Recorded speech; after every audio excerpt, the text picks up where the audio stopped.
Bonjour à tous et bienvenue dans Smart Patrimoine. Smart Patrimoine, l'émission qui vous accompagne dans la gestion de vos finances personnelles et qui décrypte également avec vous les actualités et les enjeux du secteur de la gestion de patrimoine. Une émission tous les jours sur Bismart. Et au sommaire de cette édition, nous commencerons comme tous les mercredis avec l'écho des cryptos, le rendez-vous dédié aux crypto-monnaies, aux crypto-actifs de Smart Patrimoine.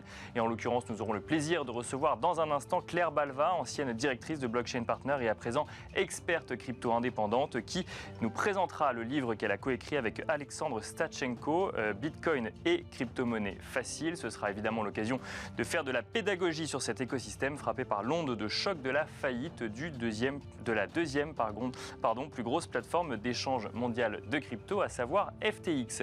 Nous enchaînerons ensuite avec Enjeu Patrimoine, un enjeu patrimoine consacré au budget énergie des PME et des ETI. Comment optimiser ce budget énergie? C'est une question que nous poserons à Gilda Dolbeau, cofondateur d'Enoptea. Ce sera en deuxième partie de Smart Patrimoine. À tout de suite. Et nous commençons tout de suite avec l'écho des cryptos, le rendez-vous dédié aux crypto-monnaies, aux crypto-actifs de Smart Patrimoine. 10% des ménages européens détiendraient des crypto-monnaies selon la BCE, des crypto-monnaies dont la capitalisation boursière mondiale est actuellement estimée à un peu moins de 1000 milliards de dollars, dans un contexte où le secteur encaisse l'onde de choc de la faillite de la deuxième plateforme d'échange de crypto-monnaies au monde, à savoir FTX, une faillite qui aura pris quelques jours et qui laisse de nombreux investisseurs dans l'impossibilité de récupérer leurs fonds. Un contexte dans lequel nous allons tenter de faire un maximum de pédagogie sur les crypto-monnaies et les crypto-actifs. Et pour cela, nous avons le plaisir de recevoir sur le plateau de Smart Patrimoine Claire Balva, ancienne directrice de Blockchain Partner et à présent experte crypto indépendante. Bonjour Claire Balva. Bonjour.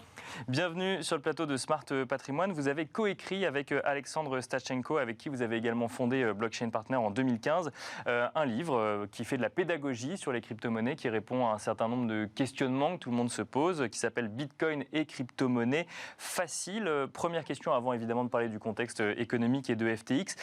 Quelle était la volonté du livre? Il y a ce terme facile quand même dans le titre, qui est de dire on va vous expliquer, on va faire de la pédagogie de base sur le sujet. C'est ça, alors l'idée c'était vraiment d'avoir un livre accessible aux néophytes, aux gens qui ne savent pas du tout, par exemple, ce qu'est une crypto-monnaie ou ce qu'est Bitcoin. Donc avoir un livre qui ne soit pas trop technique, mais qui ne soit pas non plus axé investissement, parce qu'on voyait beaucoup de livres sur le marché qui parlaient de trading. Bien sûr. Disaient, voilà, qu'est-ce qu'une crypto-monnaie, mais dans l'optique d'investir, de gagner de l'argent, de devenir semi-trader de crypto. Et nous, c'était vraiment pas ça qui nous intéressait, qu'on voulait faire.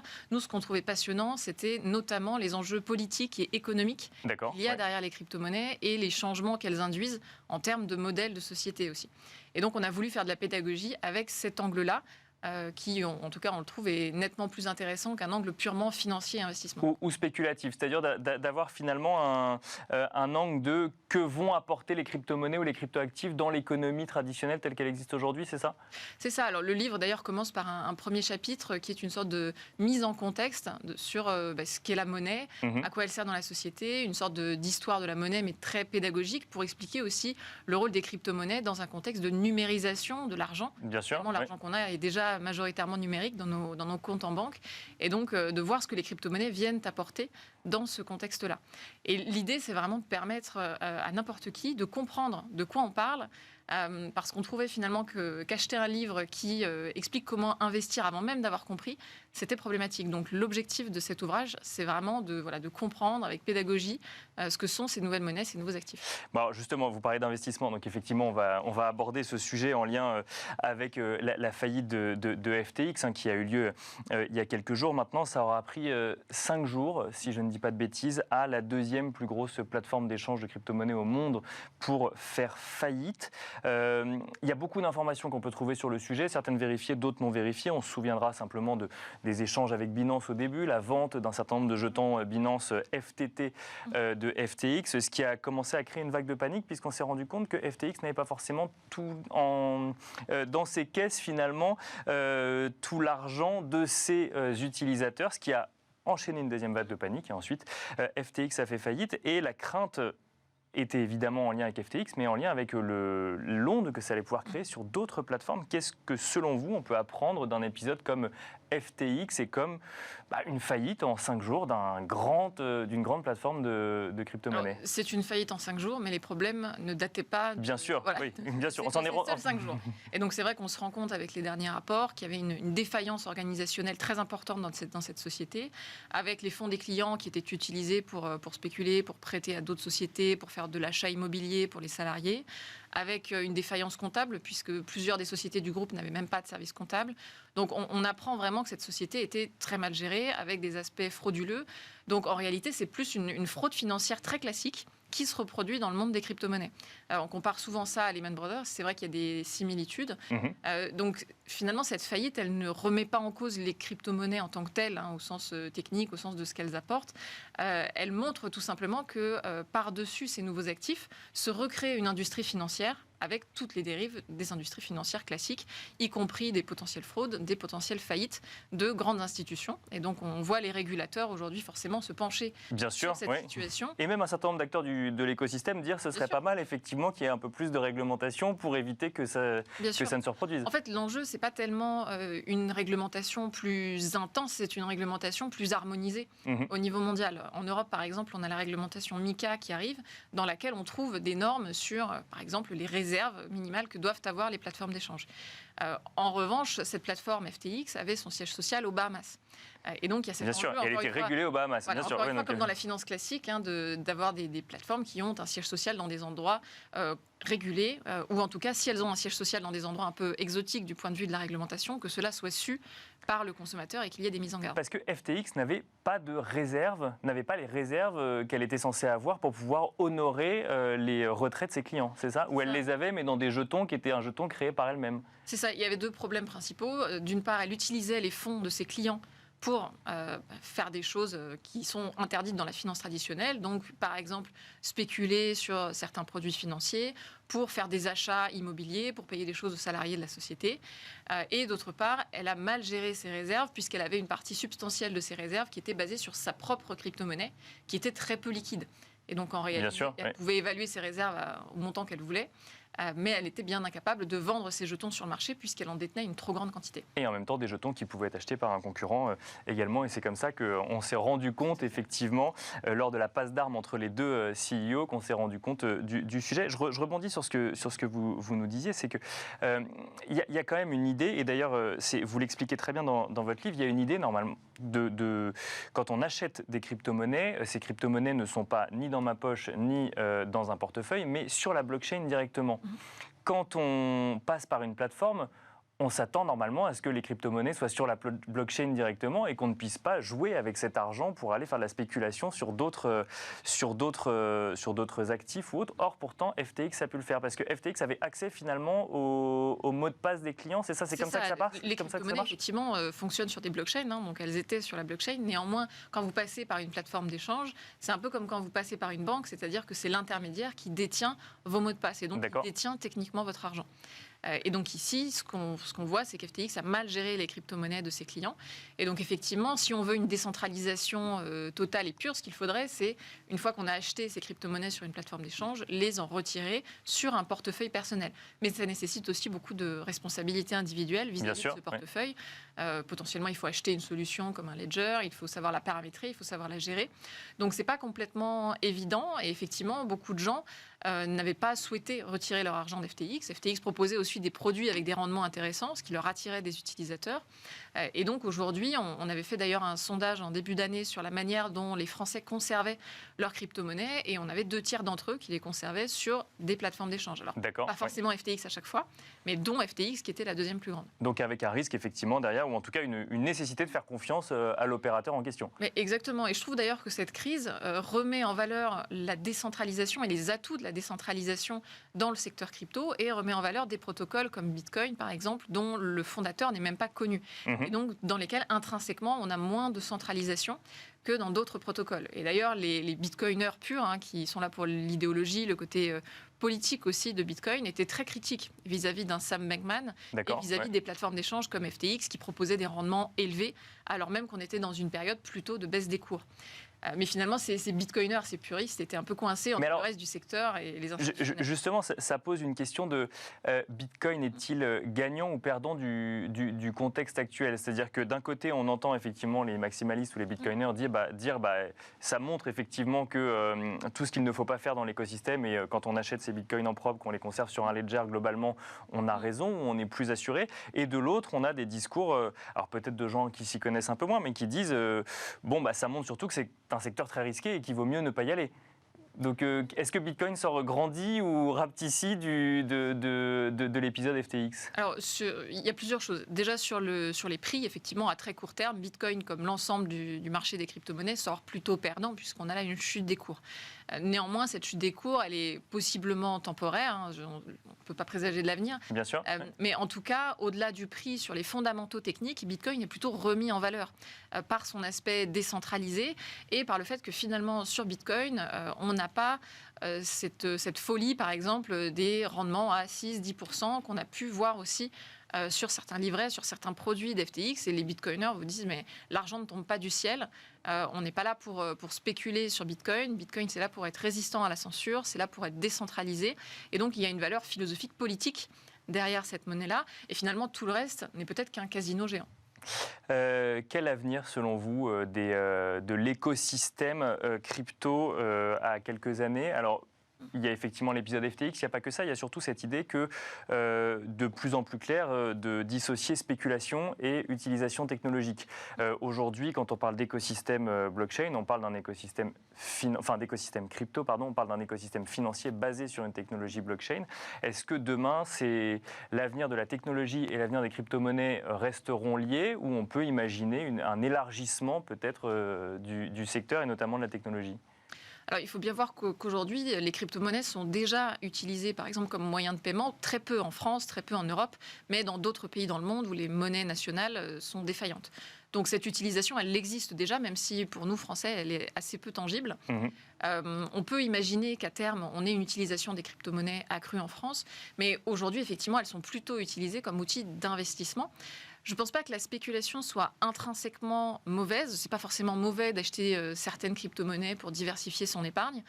En revanche, ce qu'on a vu pendant les derniers mois, peut-être même les dernières années dans le secteur, c'est aussi une recherche de rendement accrue et peut-être démesurée, avec des rendements à, comme je le disais, 6%, 10%, qui peuvent fonctionner quand on est dans ces phases de fameux bull run avec une hausse des cours très importante, mais qui en réalité peuvent s'écrouler très vite dans ces phases de rationalisation. Donc cette crise, même si elle va rester un traumatisme à court et moyen terme pour le secteur, probablement à long terme, elle permettra aussi au secteur de mûrir, d'avoir des plateformes plus solides qui mettront en place des bonnes pratiques avec une régulation plus harmonisée. Qu'est-ce qu'on pourrait dire, pour conclure, aux gens qui nous écoutent pour comprendre ce secteur, effectivement, parce qu'on sent que dans ce secteur, il y a des gens qui s'y connaissent énormément, et il y a effectivement d'autres personnes qui ils sont peut-être allés parce que tout le monde y allait, et qui globalement aujourd'hui se rendent compte qu'il faut peut-être se renseigner un petit peu plus. Comment est-ce qu'on pourrait définir ce secteur, selon vous, pour conclure? Alors, je dirais que ce qu'il faut bien avoir en tête, c'est que, comme beaucoup d'autres secteurs d'ailleurs, ce n'est pas un secteur homogène. C'est-à-dire qu'on a l'impression que la crypto, c'est un grand fourre-tout. En réalité, dans le secteur, il y a beaucoup de gens qui ne sont pas d'accord entre eux. Il y a beaucoup d'idéologies aussi. Il y a beaucoup de standards techniques différents. Et donc, il faut arriver à se faire son propre avis. C'est pour ça que c'est important de s'acculturer, de se renseigner quand on décide d'aller creuser ces sujets, pourquoi pas d'investir soi-même. Mais il ne faut pas s'improviser trader en faisant forcément confiance au premier influenceur, au premier journaliste, au premier article de presse qu'on va lire sur le sujet. C'est important de diversifier ses sources, de se faire son propre avis. Et encore une fois, d'investir plutôt, si on le fait, encore une fois, ce n'est pas obligatoire, mais des montants raisonnables, et le faire plutôt dans une perspective de long terme, et pas faire du trading si on n'est pas trader. Et de conserver ses actifs en propre plutôt que sur une plateforme, ou ça, c'est pas forcément l'enseignement à tirer aujourd'hui? Moi, je conseillerais plutôt de diversifier les hébergements. Encore une fois, si on a un patrimoine suffisant en crypto, si on débute, c'est pas forcément nécessaire d'aller tout de suite acheter un ledger. ou de diversifier les plateformes. On peut faire confiance à, par exemple, un PSAN, donc un prestataire de services sur actifs numériques qui est enregistré en France. C'est la meilleure recommandation. Et effectivement, si jamais on a un patrimoine en crypto qui s'agrandit, il faut diversifier les plateformes et idéalement acheter un ledger également. Merci beaucoup Claire Balva d'être venue sur le plateau de Smart Patrimoine. Je rappelle donc le titre de votre livre Bitcoin et crypto-monnaie facile, avec cette promesse comprendre les monnaies numériques et surtout les enjeux économiques et politiques. On parle moins évidemment d'investissement. Merci beaucoup. Merci. Merci à vous également de nous avoir suivis. On se retrouve tout de suite dans Enjeux Patrimoine. Et nous enchaînons à présent avec Enjeu Patrimoine, un enjeu patrimoine où nous allons tenter de comprendre ensemble comment optimiser son budget énergie lorsque l'on est une PME ou une ETI, effectivement dans un contexte où les prix de l'énergie sont de plus en plus chers et qu'il faut malgré tout continuer à faire tourner une activité. Pour en parler, nous avons le plaisir de recevoir sur le plateau de Smart Patrimoine Gilda Dolbeau, cofondateur d'Enoptea. Bonjour Gilda Dolbeau. Bonjour. Bienvenue sur le plateau de Smart Patrimoine. Peut-être un petit mot très rapide sur Enoptea avant effectivement de nous expliquer comment on peut ou non mettre en place une stratégie d'optimisation des coûts d'énergie. Enoptea, du coup, sa promesse ? Sa promesse, c'est d'accompagner les entreprises dans la réduction de leurs coûts et de consommation énergétique avec deux aspects. Un aspect logiciel pour monitorer les données et un aspect conseil pour accompagner nos clients justement pour réduire leurs coûts et leur consommation. Donc ça commence en fait, pour rebondir sur notre sujet, ça commence sur la capacité à savoir concrètement ce qu'on consomme, à quel moment et d'être capable de faire un audit énergétique. Aujourd'hui, alors j'imagine que dans les entreprises avec lesquelles vous échangez, celles qui sont clientes, ça doit être le cas, mais de manière plus générale, les entreprises sont conscientes de leur consommation énergétique, ou en tout cas, depuis quelques mois, elles ont l'obligation de l'être, ou en tout cas, s'il est nécessaire qu'elles le soient ? Ouais, le paradigme, il a changé aujourd'hui parce qu'on est passé d'une ligne de coût au niveau des budgets énergie des entreprises qui étaient noyés, entre guillemets, avec des achats indirects. Et aujourd'hui, cette ligne de coût, en fait, est revenue en top line parce que l'énergie a fait x10 cette année. D'accord. Donc aujourd'hui, l'ensemble de nos clients, sur leur budget d'électricité et de gaz, ils font entre x3 et x5. Et donc, la majorité de nos entreprises, de nos clients, ne connaissaient pas forcément nécessairement les consommations et leur budget. D'accord. En tout cas, la partie PME. C'était pas une question qu'on se posait, quoi. On se disait que l'énergie était présente, c'était quelque chose d'évident, alors que là, maintenant, on se rend compte vraiment que ça a un coût. C'était un achat qui n'était pas forcément très regardé, alors que maintenant, aujourd'hui, effectivement, cette top line, vu qu'elle est remontée, eh ben, on voit les dirigeants, les DAF, les acheteurs indirects qui sont réellement sollicités pour aller optimiser cette ligne de coût. Surtout qu'on a vu récemment donc, des annonces de Bruno Le Maire, justement pour accompagner les entreprises, pour accompagner ces budgets-là, avec, il y a notamment 10 milliards d'euros d'aide qui ont été annoncés pour les PME. Oui. Pour y avoir accès, il faut quand même que le budget énergie représente 3% du chiffre d'affaires. Donc on arrive quand même sur des quantités, un budget assez colossal pour une PME. Oui, alors aujourd'hui, en fait, on a des décrets, il y a des discussions qui sont en train d'être faites au niveau européen. Et donc il y a plusieurs décrets selon la typologie des entreprises. Aujourd'hui, effectivement, les 3% dont vous parlez, c'est le plan de résilience. Aujourd'hui, le plan de résilience va s'adapter effectivement en fait, aux entreprises qui sont déjà énergivores et donc l'impact du coût énergétique est très important. D'accord. Mais aujourd'hui, ce qu'on veut faire pour les PME, enfin ce que le gouvernement souhaite faire pour les TPE et PME, c'est inclure directement en fait ces aides dans la facture énergétique. Oui, avec une réduction de 25%, pour aller jusqu'à 25% de la facture énergétique. Au-dessus, en fait, de 325 € par mégawattheure. Bon, ça, ce sera pour effectivement l'année prochaine, mais ça a été annoncé par Bruno Le Maire. Concrètement, en attendant, quand je suis dirigeant d'entreprise et que j'ai un vrai sujet avec ma facture énergétique, qu'est-ce que je peux faire à court terme, dès demain, pour optimiser un petit peu mon coût, parce que j'en ai besoin de cette énergie, donc on pourrait être tenté de se dire que la bataille est déjà perdue, j'ai besoin de l'énergie pour mon activité, donc à part être capable d'augmenter mes prix, je ne peux pas faire grand-chose. Alors, je pense qu'en fait, il faut essayer de voir les choses qui sont à très court terme et les choses qui sont à plus long terme. On peut avoir une approche très quick win, se dire, OK, je vais... dans le cadre du plan de sobriété énergétique dicté par le gouvernement, je vais effectivement baisser l'intensité de ma lumière, mettre mon chauffage à 19 degrés.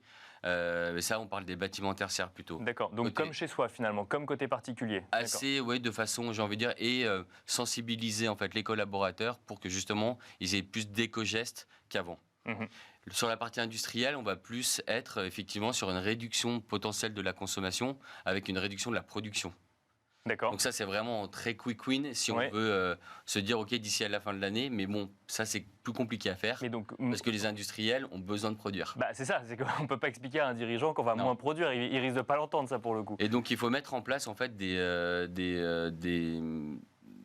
des actions qui seront pas à très court terme d'ici à la fin de l'année, mais qui seront D'accord. plus à moyen terme. Mhm. Et pour ça, on peut aller chercher sur la partie achat d'énergie, Ouais. où il va falloir anticiper le marché. Et en fait, aujourd'hui, ne plus subir la facture, mais anticiper les marchés et se positionner au bon moment. Et alors, comment on peut faire ça? Parce que quand on regarde, moi, je vois les cours de l'énergie. Alors, à fait. effectivement, ils fluctuent parfois à la baisse, mais globalement, on reste sur des niveaux élevés. On reste sur des niveaux élevés. Alors, ce qu'il faut savoir, c'est qu'en début d'année 2022, on était autour de 100 euros par mégawattheure. On est monté jusqu'à 1200 euros par mégawattheure mi-août. Mhm. Et là, on est autour de 400 euros par mégawattheure. En fait, ces marchés-là, aujourd'hui, on va avoir des marchés qu'on connaît, avec des prix qu'on connaît, Mhm. pour 2023, 2024 et 2025. Et D'accord. les prix qu'on peut avoir pour 2024 ou 2025 sont moins élevés que pour 2023. Et D'accord. donc, en fait, c'est des stratégies Parce pour qu'on moins achète prendre des risques. À un instant T, à un prix Exactement. fixé pour des années suivantes. C'est ça. C'est ça? D'accord. Alors, ça sera jamais 100% du prix fixe, Mhm. d'accord, mais on pourra sécuriser une partie de son budget. Pour sécuriser une partie de son budget, on peut aussi faire appel à ce qu'on appelle en fait des contrats qui sont liés avec de l'autoconsommation, D'accord. avec de l'énergie renouvelable. On va poser des panneaux photovoltaïques et on va dire qu'on va autoconsommer 50% de sa consommation et prendre que 50% uniquement sur le marché. Alors ça, juste pour finir d'abord sur effectivement l'anticipation de consommation.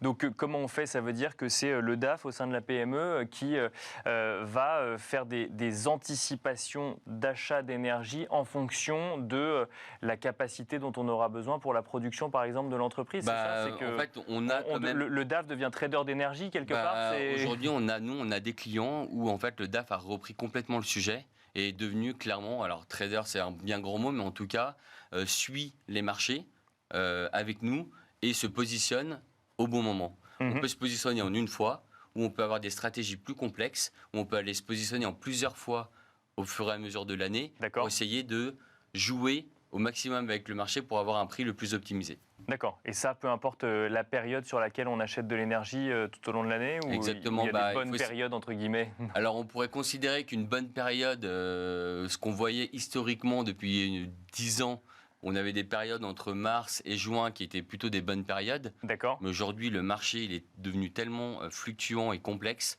avec un contexte géographique, macroéconomique, avec l'Ukraine notamment, Bien sûr. qui Ouais. est très compliqué, et notamment le dérèglement climatique. Ça fait bouger beaucoup le marché. Et donc, on est moins sûr. Mais en tout cas, s'il y avait un conseil à donner pour les dirigeants d'entreprise, essayez de regarder entre mars et juin. Et alors, vous nous parliez d'autoconsommation, et donc là, pour le coup, ça suppose d'installer par exemple des panneaux solaires sur le toit d'une usine ou d'une entreprise. Donc Oui. ça veut dire un investissement pour ensuite générer sa propre énergie en partie, c'est ça? Et en Exactement. plus de l'énergie propre. C'est ça. Alors là, je suis peut-être allé un peu trop vite. Pour moi, il y a deux types d'actions.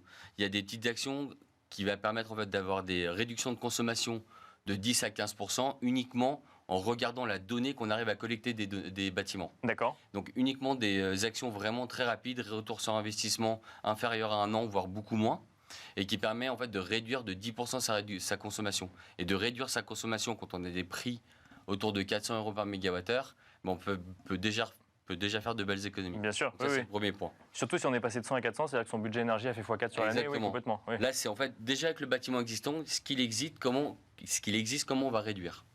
Et puis, après, il y a le mieux consommer et se dérisquer par rapport au marché de l'énergie.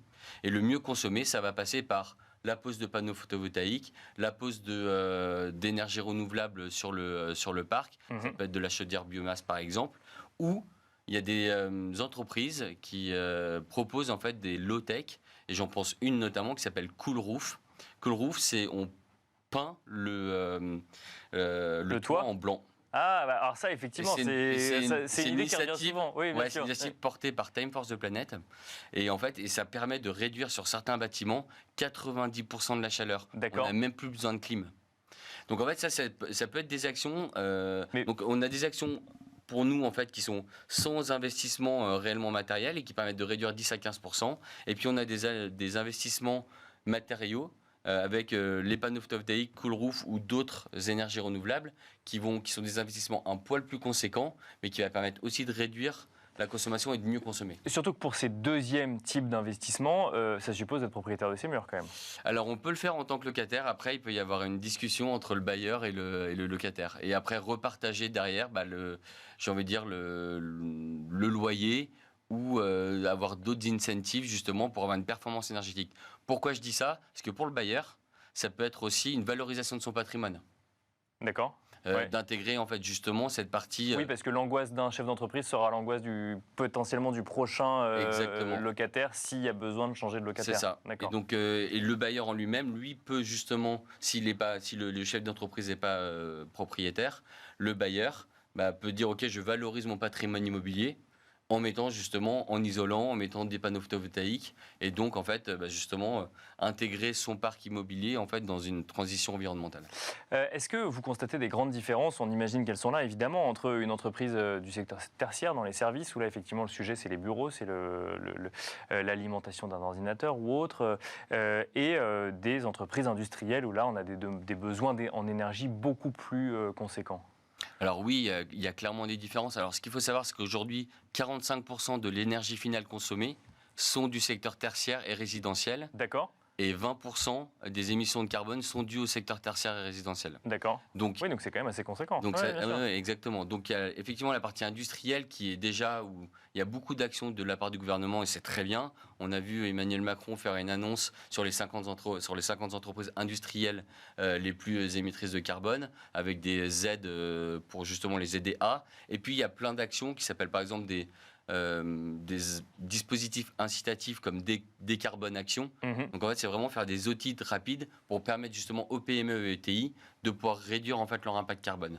Ça, on est plutôt côté accès industriel. D'accord. Et après, sur la partie côté tertiaire, ça va être, c'est encore des éléments qui sont un peu moins abordés parce que on n'a pas conscience que la partie tertiaire va mettre autant de CO2, mais en fait, c'est quand même important. D'accord. Oui, parce qu'on se dit mécaniquement que ça consomme moins d'énergie. Non, mais parce qu'en fait aujourd'hui on a des passoires thermiques au niveau des murs, en fait on laisse passer la chaleur. D'accord, oui, bien sûr. On a beau mettre en fait beaucoup de chauffage ou de clim, ou des choses qui sont vertueuses avec des clims type Levantian Dynamics qui marchent à l'eau ou des chauffages qui sont dus à des ENR ou de la biomasse, mais en fait derrière on laisse partir la chaleur. Donc comme effectivement dans le secteur privé, c'est un sujet qu'on traite souvent. Exactement.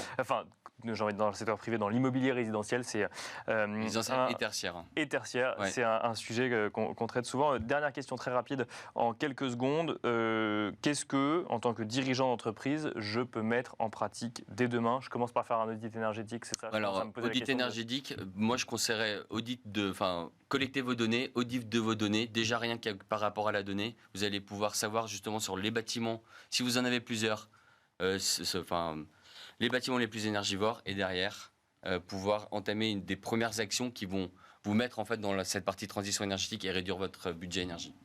Merci beaucoup Gilda Dolbeau d'être venu sur le plateau de Smart Patrimoine nous détailler la façon d'optimiser son budget énergie lorsqu'on est dirigeant d'entreprise. Je rappelle que vous êtes le cofondateur d'Enoptea. Merci à vous également de nous avoir suivis et je vous donne rendez-vous demain sur Bismart pour un nouveau numéro de Smart Patrimoine.